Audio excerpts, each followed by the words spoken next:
Are we overdue for a chicken update? I think we are.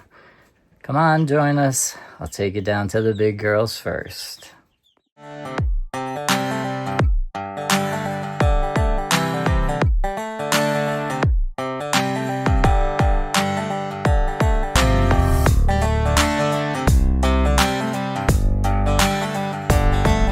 Hey everybody, welcome back to the Adobe Ring Ranch. I'm looking back on some videos and I haven't done a posting on the chicks yet. You know, we do have a handful of chicks here at the Adobe Ring Ranch. We have 2 age groups going on here, which is so far so good, but soon we'll have to be introducing the 2 age groups together, and that should be fun. Anyway, I'm going to take you out to the big girls first. Temperatures are not quite 90 today. They're in the mid to upper 80s, and sometimes I catch the big girls doing a little panting. So what I do is I try to cool things down a little bit for them. So let me take you inside. Okay, so I got you inside the girls' little coop. In the beginning, we used to call this the mini man cave, but the girls are growing and they are slowly taking up more and more room, and I can't even fit the little recliner chair inside the coop so I can watch them. They're just getting so big now and even more entertaining, and I'm looking forward to the day where I can let them out into the day pen. But we're still maybe 2 weeks away from that. I still want them to get a little more trained and a little bit heavier so they're not so flighty. So it is a little warmer day, not terrible. It's been warmer. And I don't know if you can see this in the background, but Clint and I had installed some shade cloth. There is a little gap up top that just allows for more air movement to go through the coop, and that basically is caused because we do have a pitch on the roof. So this is the front of the coop, and that's the front of the coop, and the pitch goes down so the water runs off. But it was perfect for us because when we put the shade cloth up, it left that little gap up at the top here for a little extra air movement, even though the shade cloth does have some holes in it. So there's plenty of air moving in and out, and it keeps the sun out during the heat of the summer. If we find that it is too effective in the wintertime and it's a little chilly in here, which I doubt, because back in Connecticut we had chickens when the temperatures were below 0 and they did just fine. So if we needed to let more sun in here during the winter months, the shade cloth actually has little grommets on it, so we can snip some of the zip ties off and just open up some of the shade cloth, so we'll be good to go. So anyway, today, oops, sorry baby. Another little trick I do is, what are you doing? They're on my feet. I add some ice cubes, actually, into their drinking water, and they kind of like that. So let me flip the camera around for a second and show you what's going on here. So this is their little watering can, and it does have a metal top to it. I just opened it up because I'm using one hand here. So what I basically do is just bring out some ice cubes from the refrigerator. Sometimes the automatic ice cube maker has a little too much ice. So that's the stuff here. I can open up this bag.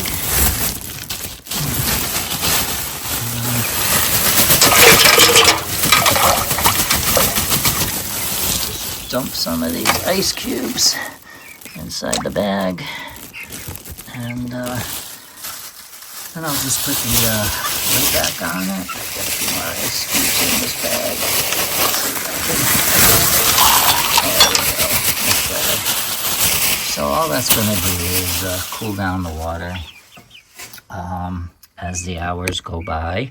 And actually there's a few little ice cubes in the center of this. A few came out. It'll just melt, not a big deal.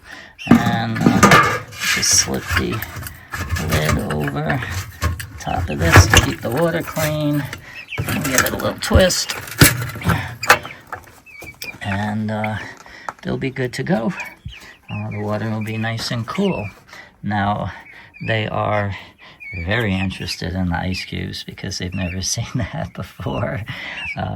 They're also waiting for their little treats. I left a little container out here on the chair that has their little 3 o'clock treats in it. It is a little dehydrated, they're called soldier flies. They are dead. They're not gross or anything. Kind of look a little weird, but they are dead. They are dehydrated. They're high in protein. And I give them a couple of handfuls of this every afternoon before I go inside. So let me see if I can do this. It's hard to do this with one hand. All right, come on, girly girls. But they do love their little treats in the afternoon. And again, I am hand feeding them because I want them to be very comfortable with me and not be scared of me in the least. And so far, they are definitely not afraid of Clint or I. In the mornings, we actually give them some face rubs. If I can get that on film one morning, I will. But they literally are liking being picked up and their little chins rubbed. All chickens, with the exception of one so far, actually line up for their rubs in the morning. It's quite comical, but again, we're just doing it to tame the birds so they're not so skittish of us. But they do definitely enjoy these dehydrated soldier flies. And again, it's extra protein, which is great for their growth since they are growing overnight. And once I'm done with this hand feeding, I'll kind of zoom out a little bit so you guys can see the breeds a little better.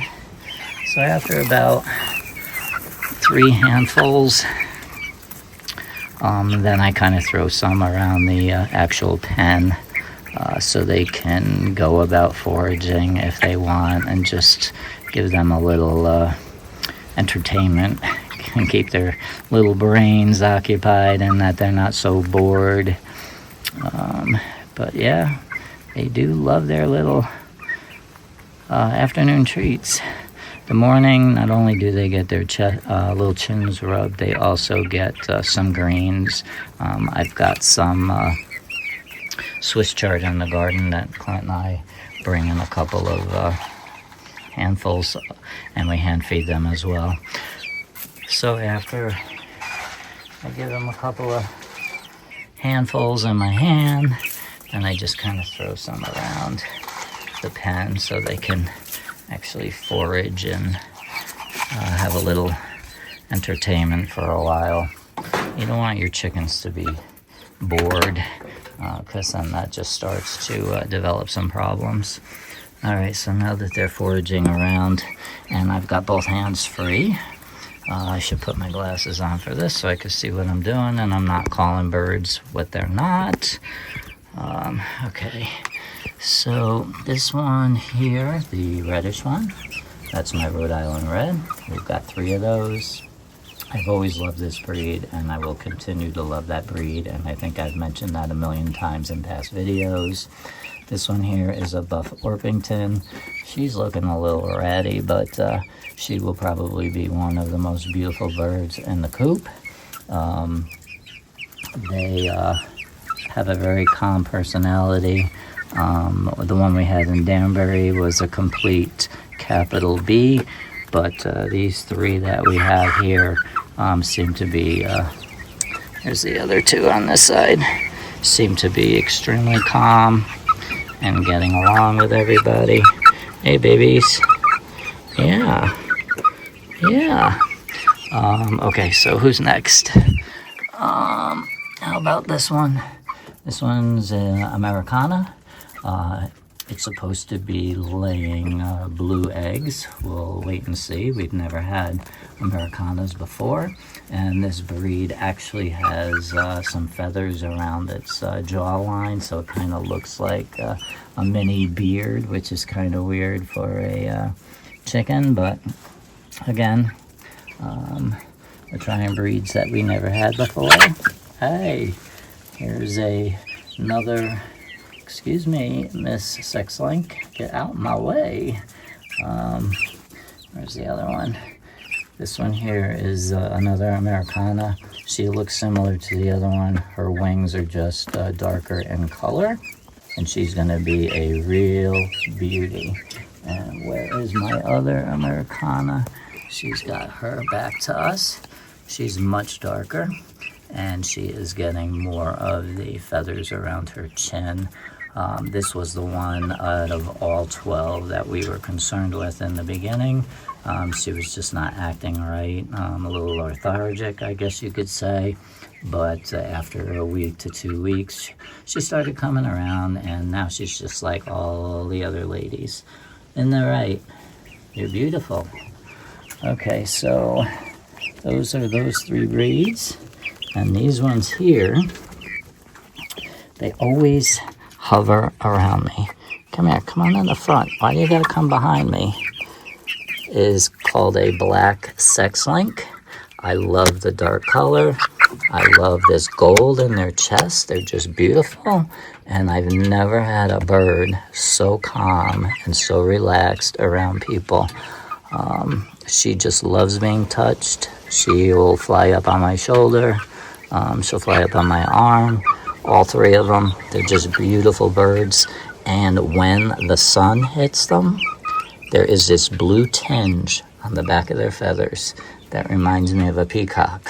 That peacock blue color, just stunning.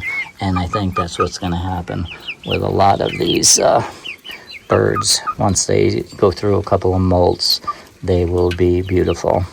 Most people don't realize how beautiful a chicken can be, but I've seen it myself. Hey, baby, what's happening? But they should be laying large brown eggs, and they should be a huge breed, or a huge bird, actually. They are actually a cross from a barred rock and a Rhode Island red, to my knowledge. I think that's what we had read. So you have two beautiful birds all merged into one. And here they are around the little water fountain here. They enjoying splashing around in the water. And what I'm going to do is I'll be swishing out that water and cleaning it out onto the dirt.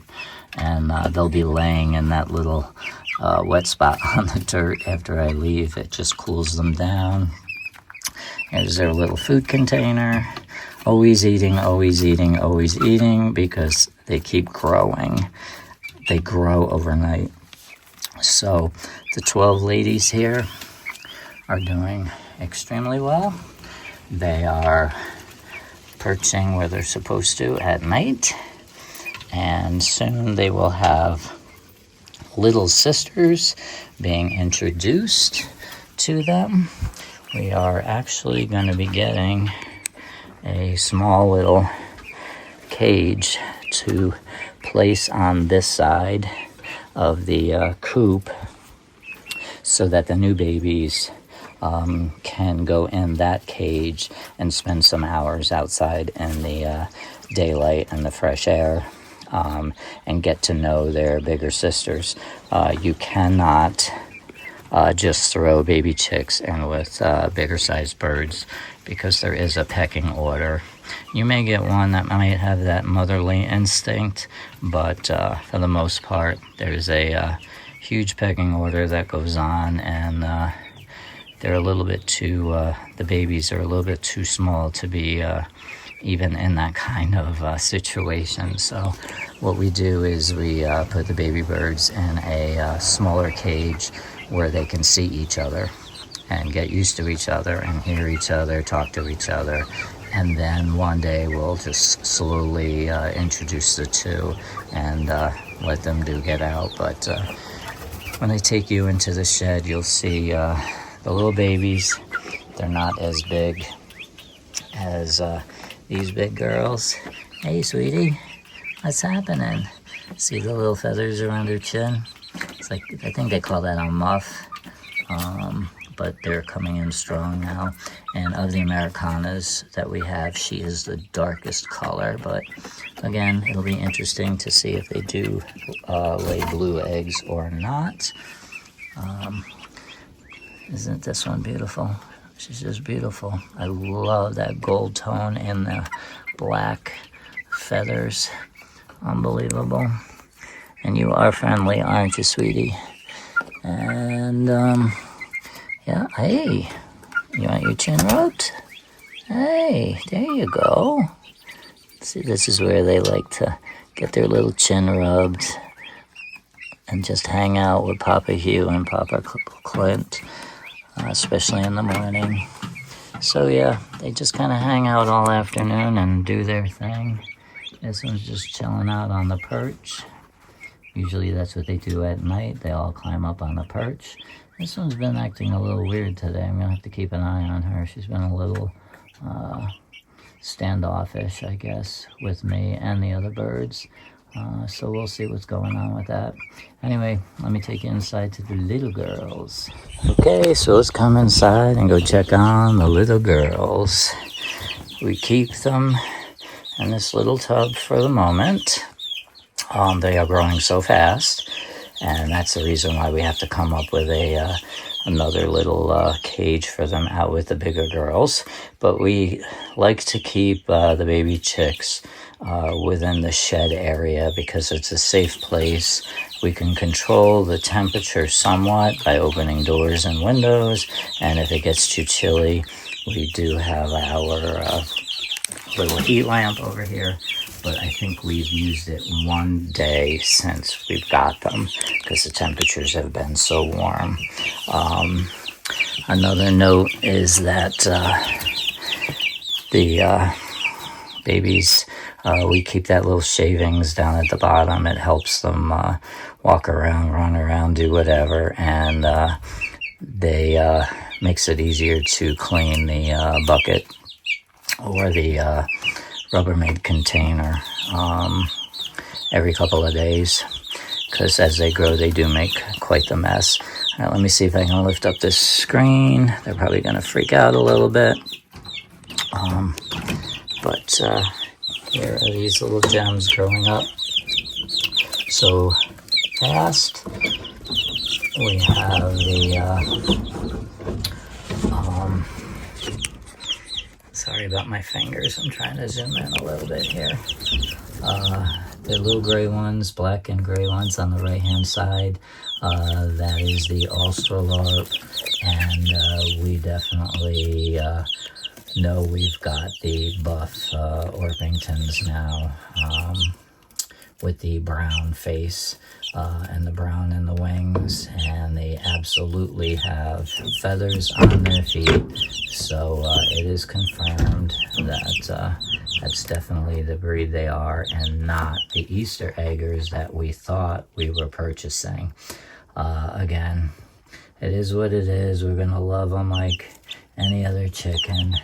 I think they're gonna be drop dead gorgeous, as well as the Australorps, but that's going to take a little time, a couple of molts, but they are going to be 3-4 beautiful birds, plus the Australorps will be very pretty as well. And the jury is still out on this little one over here. This is the one that we talked about having pasty butt. Again, she's still a little different from the rest. She looks a little different from the rest.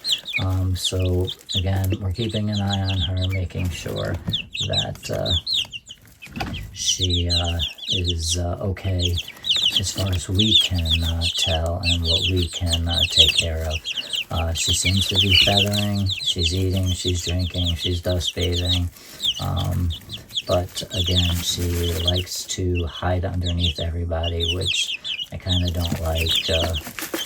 She does play tag with everybody, but again, she waddles instead of walks. So we're going to keep an eye on her and make sure everything's okay. And a couple of things that we've mentioned before is the most annoying thing about baby chicks is they land on the water, they poop on the water, they scratch around in the wood shavings, and all the wood shavings constantly get stuck in the water dish. Even though I have it elevated on some blocks, they still dig around in the shavings and kick all the shavings in the water. So Clint and I are out here multiple times a day cleaning that out, and they also get the shavings in the bottom of their little feeder, and we're constantly taking care of that too. So another reason why we want to get them into a bigger cage and probably more outdoor activity so they can get more exercise and grow even larger. All right, so now you've had your little chick update from the Adobe Ring Ranch. I think it's been a little while, but as you can see, they're getting big, they're getting active.